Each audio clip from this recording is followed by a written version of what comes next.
Hello everyone अनि स्वागत गर्दछु फेरि पनि आजको नयाँ भिडियोमा र आजको नयाँ भिडियोमा भित्तामा सजाउने फ्रेममा धागोले बनाएको गुलाबको फुल बनाएर देखाउन गइरहेको छु र आउनुहोस् आजको भिडियो म सुरु गर्नेछु। हम सजाउने गुलाबको फुलको फ्रेम बनाउनको लागि मैले यो 8 कलरको धागोहरू लिएको छु अनि धागो काट्नको लागि मैले कैँची लिएको छु, पत्ता बनाउनको लागि मैले यो गद्दा लिएको छु अनि फ्रेम बनाउनको लागि यो बाँस मैले लिएको छु अनि हाँगा बनाउनको लागि मैले यो ज्याइता लिएको छु अनि सबैलाई टाल्नको लागि मैले यो ग्लु गन लिएको छु अनि यो सामानहरुबाट आजको सजाउने बनाउन गइरहेको छु।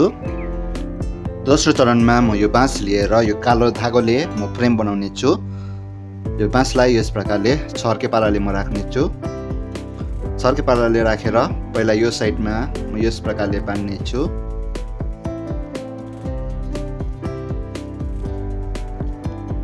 यो एक साइडबाट बाँधिसकेपछि फेरि यो साइडबाट बान्ने छु। यो दुई साइडबाट बाँधिसकेपछि यो धागोलाई यो बाँसको मुनिबटबाट लिएर माथिबाट घुमाउने छु यस प्रकारले अनि फेरि पनि यो बाँसमा लाँदाखेरि माथिबाट लाने छु, माथिबाट लगेर तलबाट घुमाउने छु अनि फेरि माथि लिएर यो बाँसमा लाने छु। यो बाँसमा माथिबाट लगिसकेपछि तलबाट घुमाएर फेरि पनि माथिबाट यो बाँसमा म लाने छु। यस प्रकारले म यो डोरीलाई घुमाउँदै लाने छु।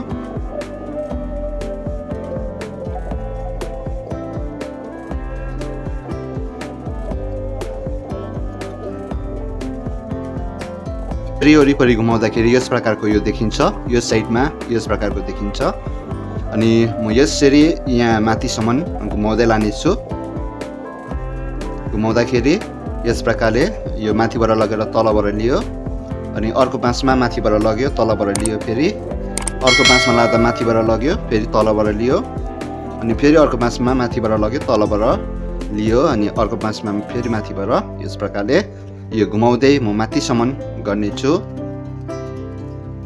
यो कालो धागोले यस प्रकारले गरिसकेपछि म यो छेउछेउमा फेरि पनि येलो कलरकोले यो वरिपरि बिट लगाउने छु।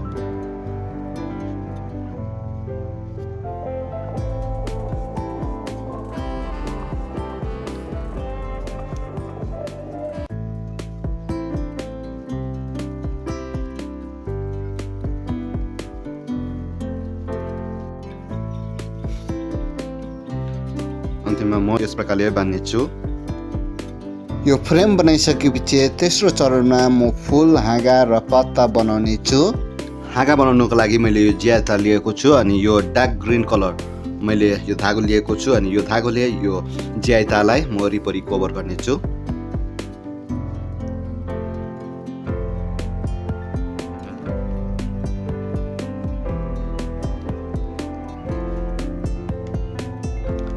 यस प्रकारले म यो सबैलाई कभर गर्ने छु।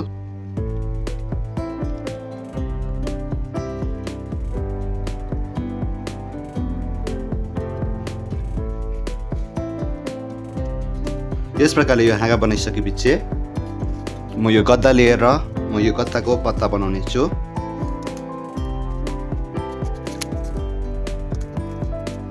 गद्दाको यो पत्ता आकारको यस प्रकारले बनाइसकेपछि यो लाइट ग्रीन कलरले म यसलाई कभर गर्ने छु वरिपरि घुमाएर।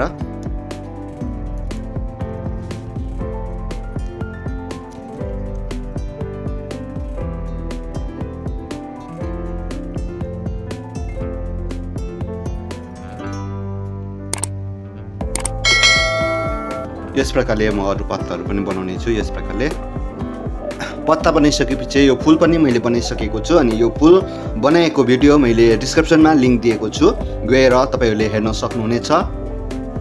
फुल बनाइसकेपछि यो गद्दाको मैले यस प्रकारले फुलदानी बनाएको छु अनि यसलाई म ब्राउन कलरले कभर गर्ने छु।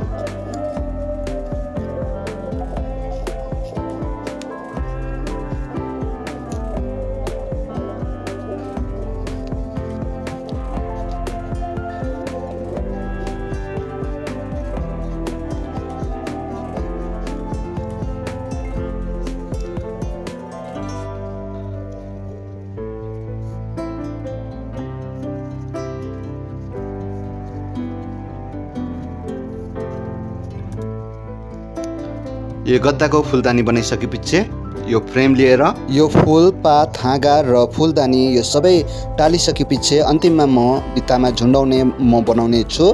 अनि यो बनाइसकेपछि आजको भिडियो कम्प्लिट हुनेछ र अर्को भिडियो लिएर म चाँडै आउने छु। तबसम्मको लागि keep smile and take care.